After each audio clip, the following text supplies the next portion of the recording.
네, 인사 나누도록 하겠습니다. 안녕하세요. 네, 성도님들 반갑습니다. 그, 잘, 잘 보이지 않는 부분이라 모르시겠지만, 방송 장비 시스템을 지금 계속 변경을 해 나가고 있습니다. 최대한 성도님들께서 편하게 이제 말씀을 들으실 수 있도록 그렇게 지금 하나하나 이렇게 변경해 가고, 또 실제로 라이브를 해봐야, 생방송을 해봐야 뭐가 오류인지 알잖아요. 그래서 이제 지난 주일 또 이번에 이렇게 하면서 이제 하나하나 해 가는데요.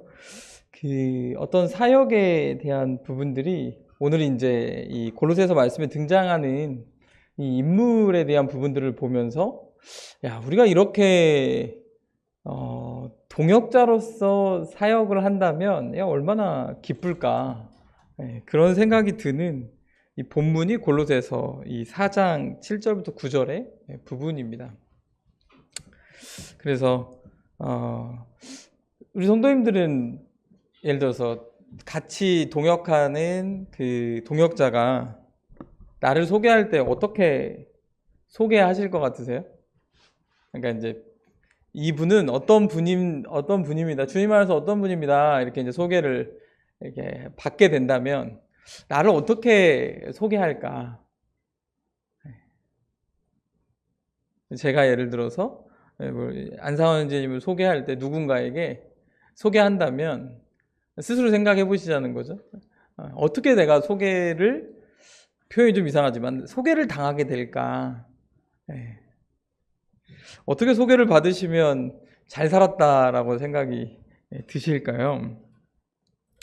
거기에 가장 정답에 가까운 그 본문이 이 골로새 4장 7절부터 9절이고요. 사실 인생을 살아가면서 이렇게 누군가에게 소개를 받을 수 있다면, 누군가 나를 이렇게 소개해 준다면 이것만큼 값진 일은 없을 겁니다. 특히 나의 직장 동료가 이 사람은 진짜 믿을 만하다. 정말 이 사람은 어디나에 가도 전혀 어려움이 없을 만한 사람이다. 이제 이렇게 소개를 한다면 얼마나, 저도 이제 채용을 하다 보면 전화가 와요. 어디 뭐 예를 들어서 뭐 어디 직장 어디 센터인데, 뭐 아니면 어디 저번에는 어디 지방 경찰청인데 뭐 이 사람 채용하려고 하는데 거기서 일했던데 일 잘했나요? 이렇게 물어봐요. 그러면 이제 제가 뭐라고 말해야 될지 참 난감하면, 어떤 상황인지 예상이 되시잖아요. 근데 어떤 사람은 너무 일을 잘했다고, 일을 잘했는데 이제 본인이 이제 조금 더 좋은 데 가고자 이제 한 것 같다, 이렇게 이제 기분 좋게 해줄 수 있는 사람이 있는 반면에 엄청 망설여집니다. 엄청 망설여져서, 야, 이게 나 같아도 안 뽑을 것 같은데 거기에 간다고 뭐 이제 이런 고민들이 드는 거죠. 예. 주님 안에서도 동일할 것 같습니다. 그래서 오늘 본문을 보면서 이 동역자에 대한 부분들을 함께 또 볼 수 있을 것 같습니다. 골로새 4장 7절부터 9절 말씀입니다. 벌써 다 피셨군요. 저만 피면 되는 것 같은데. 4장 7절부터 9절을 짧습니다. 같이 한번, 또 앞에 말씀에 있으니까요. 같이 한번 읽어보도록 하겠습니다. 읽겠습니다. 시작.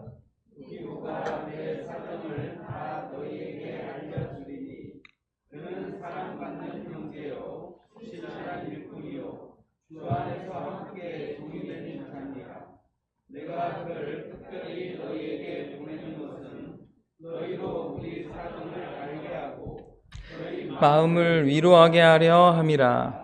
신실하고 사랑을 받는 형제 오네시모를 함께 보내노니 그는 너희에게 온 사람이라. 그들이 여기 일을 다 너희에게 알려주리라. 이게 이제 한글로 표기되어 있으니까 좀 익숙치 않지만 이제 사람 이름을 찾아내시는 건 어렵지 않으실 것 같아요. 그래서 빨간색으로 표기해 뒀는데 두 명의 인물이 등장을 합니다. 첫 번째가 이제 두기고라는 이름이고요.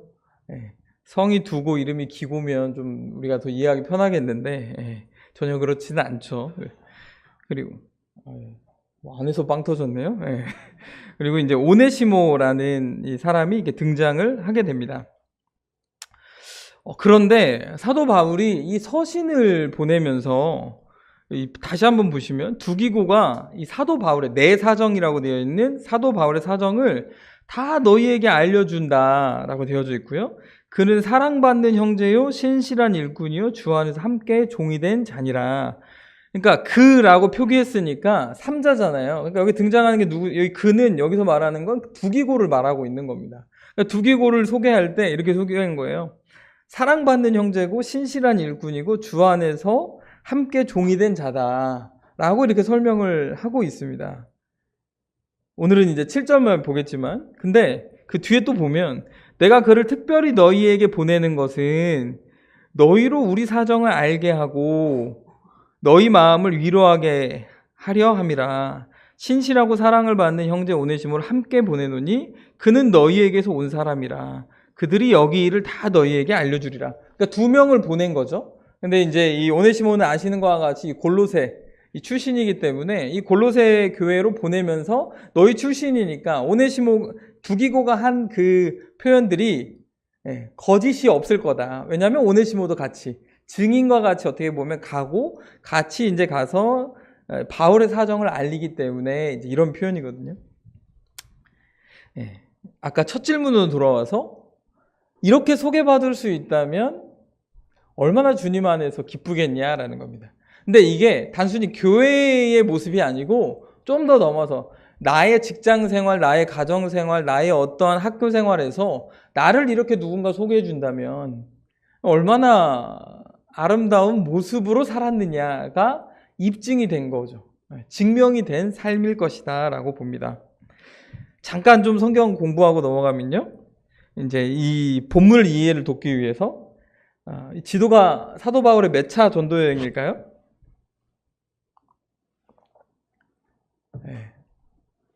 한 분 정도는 답을 하실 거라고 믿고 있습니다. 처음에 나왔으니까? 처음에 지도가 나왔으니까? 1차죠, 1차. 그렇죠. 네, 1차입니다. 제가 전에 한번 말씀드렸죠. 당연히 우리 주일학교 아이들이 맞출 줄 알고 몇 년 전 얘기입니다. 지금 아이들 말고. 이스라엘에 흐르는 강이 무엇이죠? 나일강이요. 그래가지고 제가 아직도 그걸 잊지 못합니다. 나일강. 지금 6년째 가르치고 있는데 나일강이라고. 한강이라고 안 해서 다행이긴 한데 그래도 나일강이 나올 줄 몰랐거든요. 웃지 않으시는 분은 집에 가서 찾아보셔야 돼요. 이스라엘에 흐르는 강이 무엇인가 찾아보셔야 됩니다. 이게 1차 전도여행인데 뭘 보여드리고 싶냐면 코스를 보여드리고 싶은 게 아니라 거리를 보여드리려고 합니다. 거리가 2240km 정도, 왕복이니까 오며 가며 2240km 정도 갔다라는 겁니다. 이때 이제 바울이 1차 전도여행을 시작하면서 동역자들이 이제 함께 동행했고 여기서 이제 끝난 게 아니라 또다시 주님의 인도하심을 받아 2차 전도여행을 갑니다. 더 넓어졌죠. 훨씬 넓어졌습니다. 이게 아까 이제 지도 같은 경우는 이 부분이었거든요. 여기 이제 빨간색으로 표기된데 여기만 왔다 갔다 했다면 이제 훨씬 넓어진 거죠. 키로수로 따져보면 5,600km 정도 됩니다. 한라에서 백두까지 몇 킬로입니까? 아닌가요? 그 키로수가 안 나오나? 안 나옵니까? 1,200km 정도 되지 않습니까? 아닙니까? 정확하지 않을 수 있습니다. 대략 한 그 정도 되는데 5,600km면 우리나라를 이제 한라에서 정확하지 않을 수 있지만 어쨌든 그 키로수를 몇 번 왔다 갔다 한 3번 왔다 갔다 4번 왔다 갔다 해야 되는 키로수의 전도여행을 다녔다라는 겁니다. 이게 이제 2차 전도여행의 모습이라면 3차 전도여행 때는 이렇게 여기도 대략 이 코스가 한 5,600km 정도 된다라고 되어져 있는데요. 골로새가 표기가 안 돼 있지만 대략 어디쯤으로 보면 되냐면 이쯤 이렇게 빨간색으로 표기되는 곳에 골로새의 지역이 있습니다. 라오디게아 이제 옆에 있고요. 골로새는 정확하게 표기하기 어려운 게 그곳을 찾는데 좀 오래 걸렸습니다. 유적 목적지를 이제 찾는데 좀 오래 걸렸고, 최근에는 이제 많이 발굴하고 있다 정도로 볼 수 있습니다. 라오디게아는 온천이 유명해가지고, 히에라볼리는 온천이 유명해가지고 라오디게아 다 옆에 있는데, 유명해가지고 거기 금방 뭐 지명이 나오는데, 골로새는 그 근처에 있습니다. 근데 문제는 이 골로새서 방금 읽으신 이 말씀이 사도 바울이 감옥에 갇혀 있을 때 작성되어진 거거든요. 그러면 어디냐면 대충 표기했는데 이 로마 지역에서, 보통 이렇게 가서 배 타고 여기로 가서 이렇게 넘어가서 육로로 가야 골로새까지 갑니다. 그러니까 이 거리가 대략 한 2,000km 정도는 넘게 가는 거리라고 보시면 돼요. 가까운 거리가 아니죠.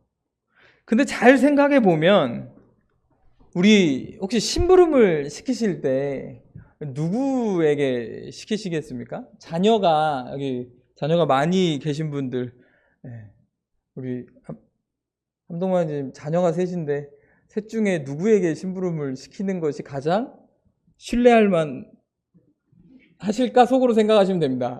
속으로 생각하시면 되는데, 왜냐하면 이 서신을 들고 정말 긴 여행길을 간다는 건, 첫 번째는 얼마나 신실하게 이 일을 수행해낼 수 있느냐에 달려 있다라는 겁니다.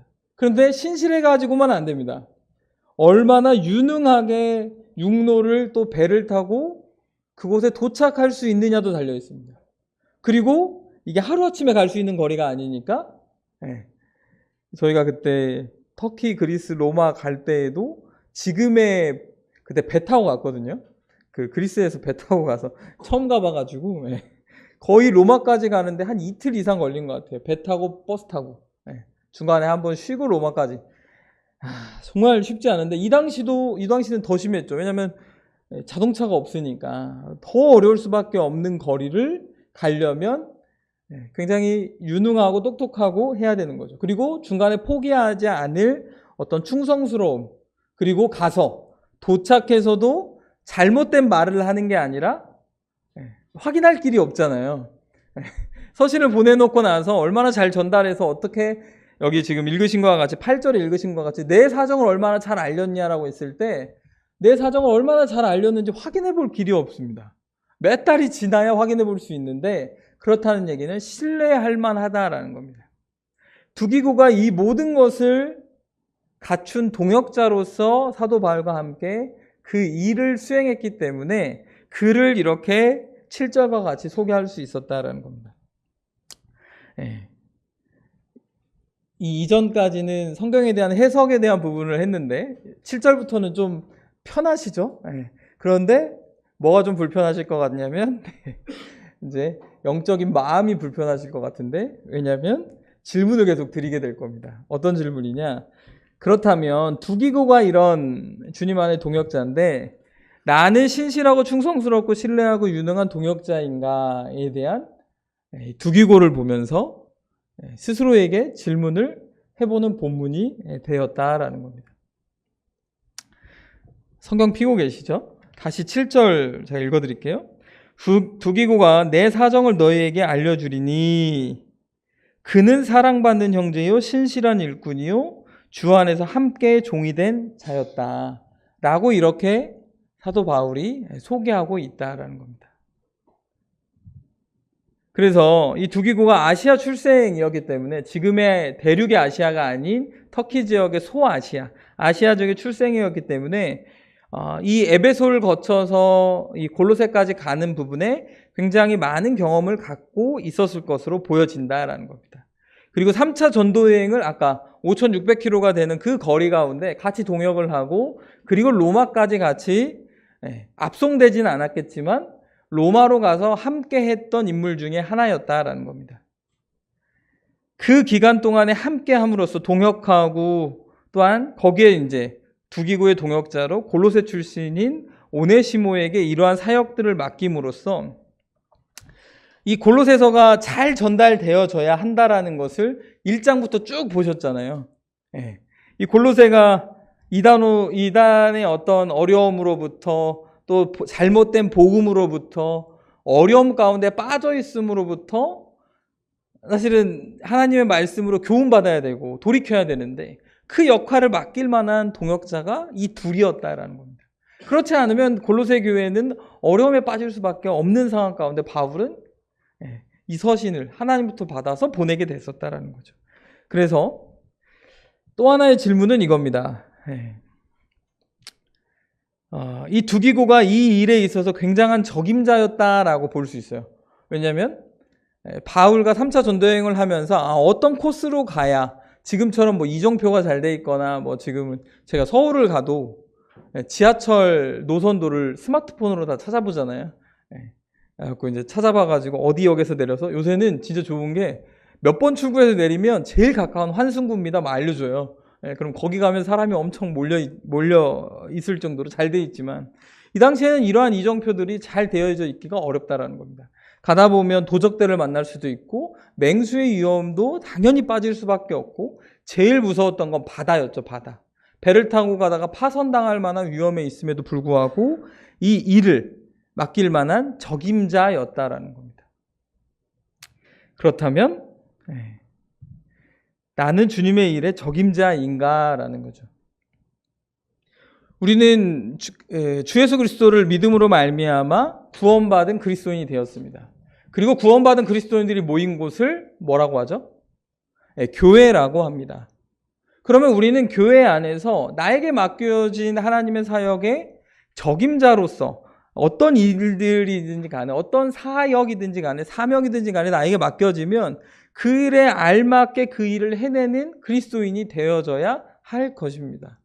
왜냐하면 예수님을 믿는 우리에게는 권리와 의무가 존재한다. 전에 한번 보여드렸었는데 어떤 권리를 가지게 되냐면 예수님을 믿는 순간 구원받은 사람이 되고 그러면 하나님께서 우리를 보살펴 주신다라는 겁니다.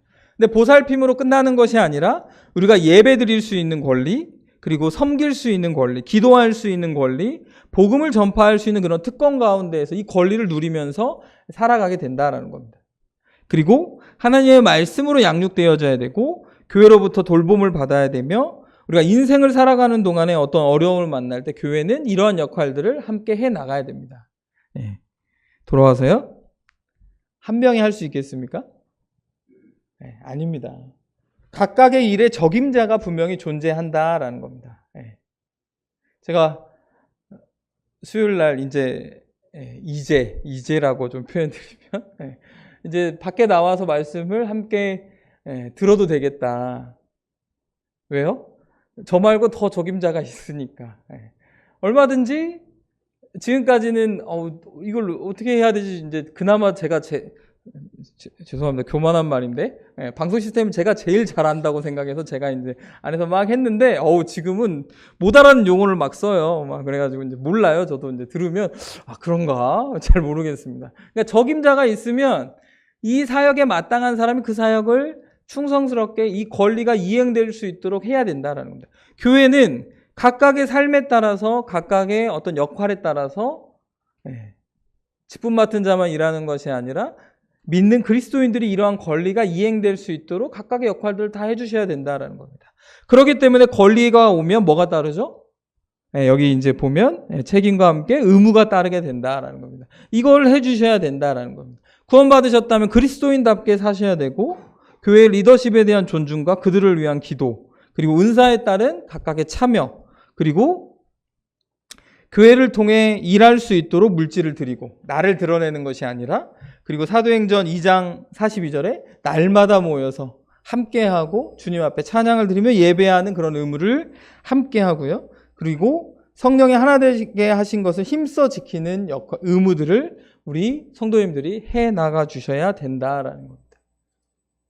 이래야 교회는 각각의 적임자로서 이 역할들이 이행되고 역할들이 풍성해질 때 교회는 자연스럽게, 부흥은 뒤의 문제고 교회에 오고 싶게 된다라는 거예요. 교회에 와서 행복하다라는 겁니다. 교회에 와서 사랑을 느끼게 된다라는 겁니다. 이러한 부분들이 다 이루어질 때 그렇다라는 겁니다. 자, 그러면서 두기고에 대한 부분을 조금 더 깊이 보고자 합니다. 다시 돌아가세요. 7절 한번 또 읽어볼까요? 골로새서 4장 7절 다시 한번 또 읽어보겠습니다. 7절입니다. 시작.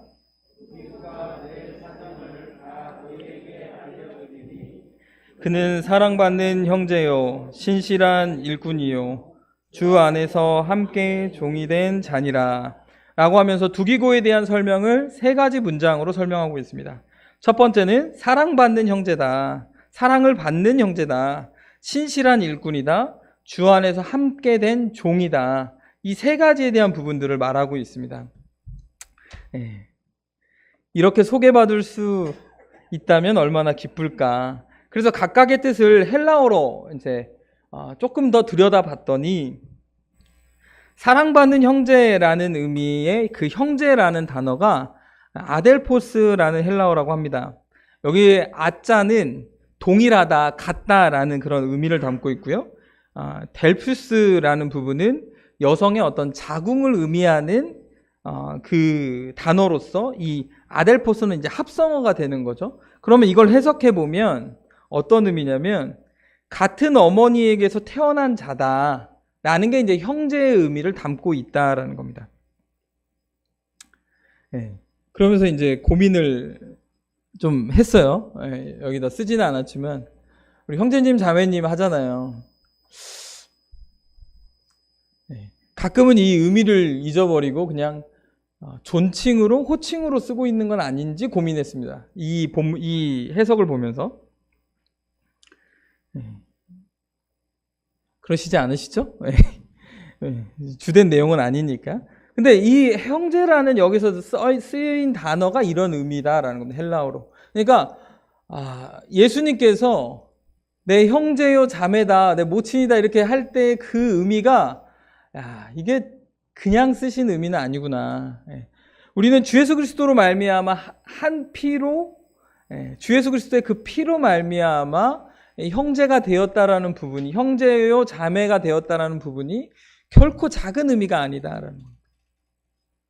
한 배에서 나와서 그러니까 너무 영적인 의미를 부여하기는 좀 어려워요. 이게 해석의 이제 부분이니까. 그럼에도 불구하고 이 단어가 사용되어질 때는 결코 가볍지 않았다에 대한 부분은 우리는 꼭 생각을 할 필요가 있습니다. 가볍게 쓰여진 건 아닙니다. 그러니까 침례에 순종해서 형제님 자매님 할 때 이 호칭이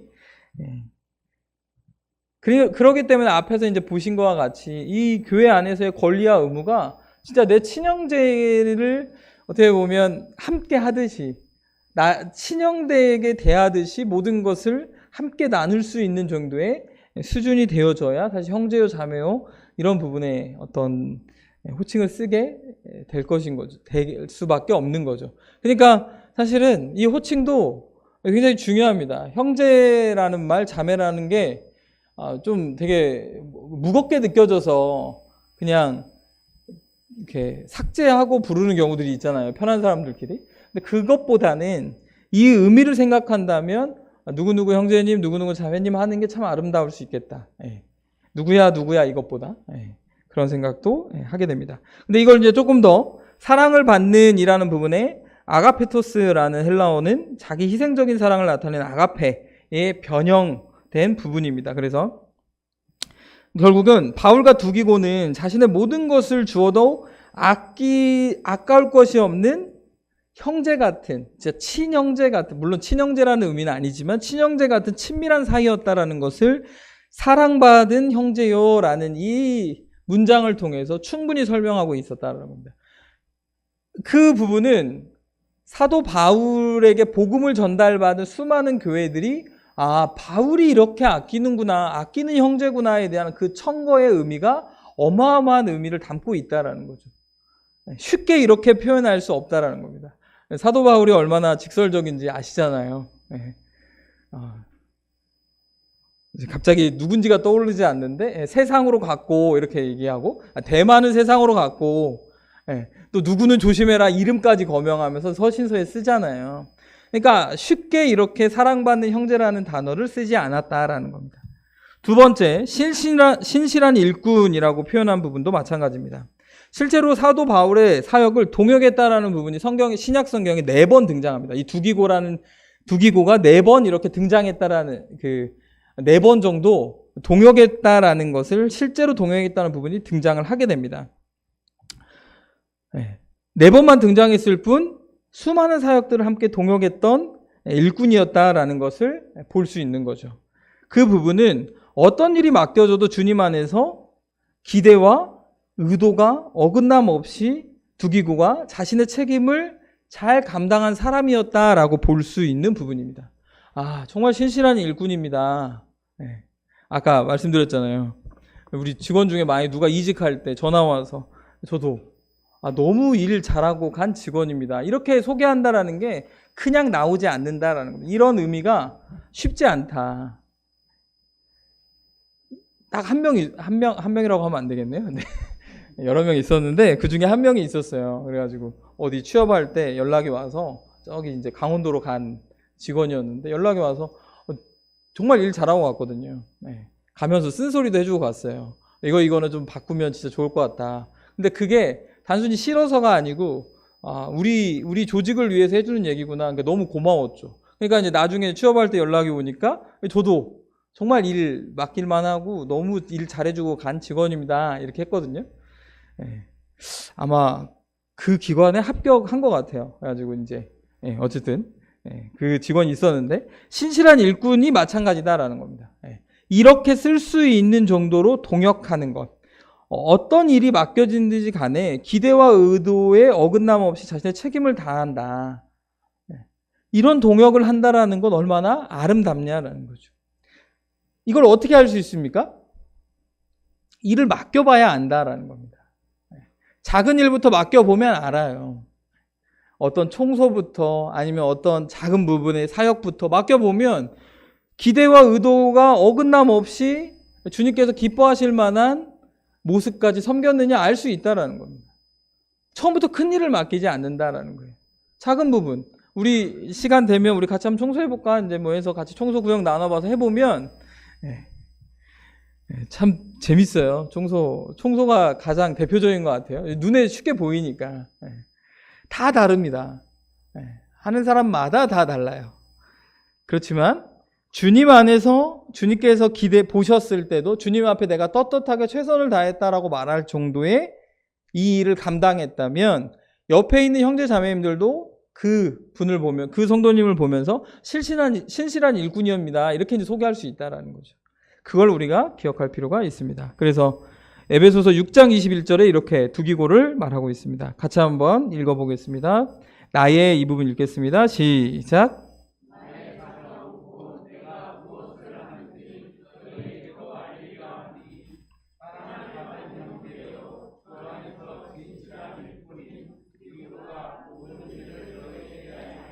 예. 이렇게 이제 에베소 교회에 보낼 때도 동일하게 썼었다라는 겁니다.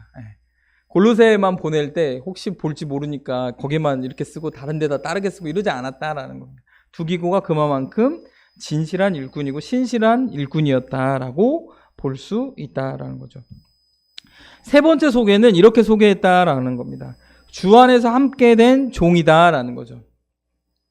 그래서 이 부분 잘 살펴보면 주님을 위해 일하는 종으로서의 동역자였다라는 겁니다. 너무 당연한 말이잖아요.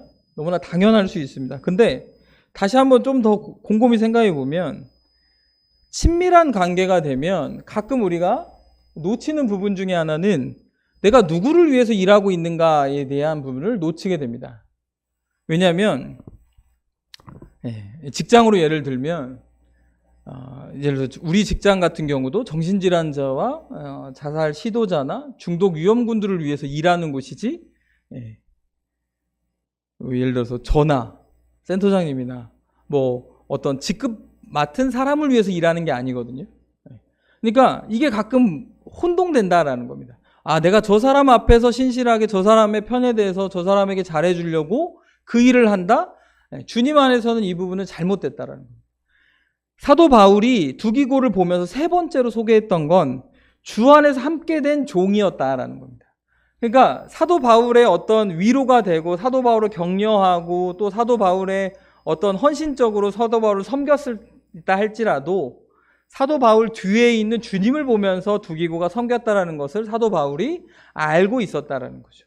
단순히 그 보이는 사람을 섬긴 것이 아니라. 그렇기 때문에 우리가 주님 안에서 어떤 사역을 하시든지 간에, 물론 이제 눈앞에 보이는 어떤 성도님들 보면서 아유, 안타까우니까 내가 함께 동역해야지 이러실 수 있어요. 시작점은. 그럼에도 불구하고 시작점이 그렇다 할지라도 나중에 가서는 그 뒤에 있는 그 일을 맡기신 하나님을 바라보시면서 그 일을 하셔야 아름다운 결말이 된다라는 겁니다. 그렇지 않으면 사람을 보고 하면 나중에 어떻게 해요? 마음에 100% 서운합니다. 아니 내가 이렇게까지 했는데 이런 말이 나옵니다. 그건 주님을 위해서 한 일이 아니라 그 사람을 위해서 했을 가능성이 정말 높다라는 겁니다. 그래서 이러한 소개를 받으려면 주 안에서 함께 된 종으로서 주님을 위해 함께 동역한 믿을 만한 그리스도인인 일꾼이라는 것을 굉장히 강조했고 우리도 이렇게 소개받아야 된다라는 겁니다. 그래서 계속 마음의 짐을 드리고 있죠. 질문을 통해서. 나는 하나님의 편지에 어떻게 소개될까? 라는 겁니다. 어떤 훌륭한 일꾼을 말씀드리는 게 아니에요. 어떤 내 삶을 100% 다 하나님 앞에 드리는, 뭐라고 됩니까? 모든 것을 다 내어주는 일꾼이 되어야 된다. 이런 의미가 아니고, 적어도 나에게 주어진 일만큼은 신실하게, 또한 한 형제 자매로서 주님을 섬기는 자로서 이렇게 소개가 되어져야 되지 않겠느냐라는 거죠. 그런 일꾼이 되어질 때 옆에 있는 우리 성도님들이 얼마나 기쁨으로 그 성도님을 소개할 수 있겠느냐라는 거예요. 그래서 요새 찬양을 이제 많이 들으면서 지난번에도 한번 이제 함께 이렇게 들으셨던 찬양인데요. 이 찬양을 많이 생각을 하게 됩니다.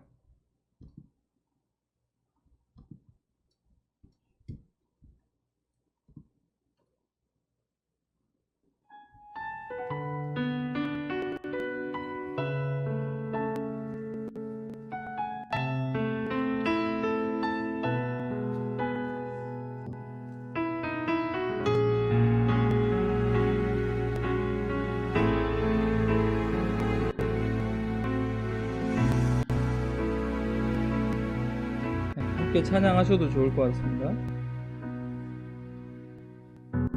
아픈 많은 세상에 주의 복음 들고 부르시 따라갑니다. 슬픔과 고통이 가득한 이 땅에 눈물을 닦아주려 어쩌면 내 삶을 전혀 돌볼 수 없을지 모르겠지만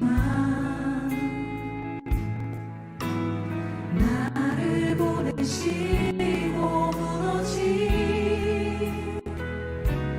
그 땅에 내 생명 묻으소서. 주님의 나라가 주님의 나라가 세워지는 것이 나의 평생 소원. 주님의 교회가 이곳에 세워지리. 마지막 호흡이 끝이 날 때까지 나는 나가리. 그날에 그토록 보고픈 주 얼굴 보리.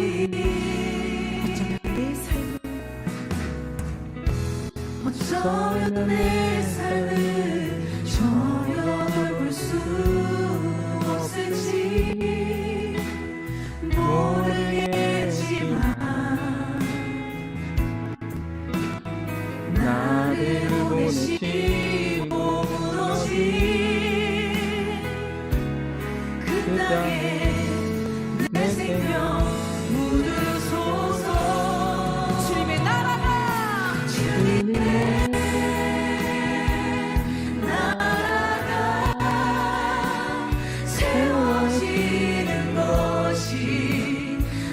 나의 평생 소원 주님의 교회가 이곳에 세워지리. 마지막 호흡이 끝이 날 때까지 나는 나라리. 그날에 그토록 고픈 주 얼굴로 주님의 나라가 세워지는 것이 주님의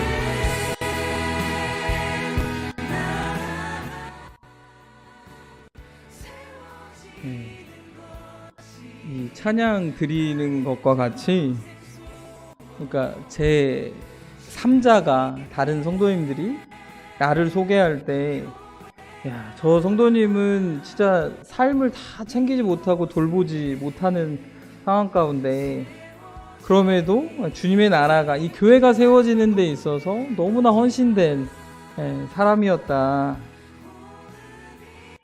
그리고 그의 삶이 그렇게 드려짐으로 말미암아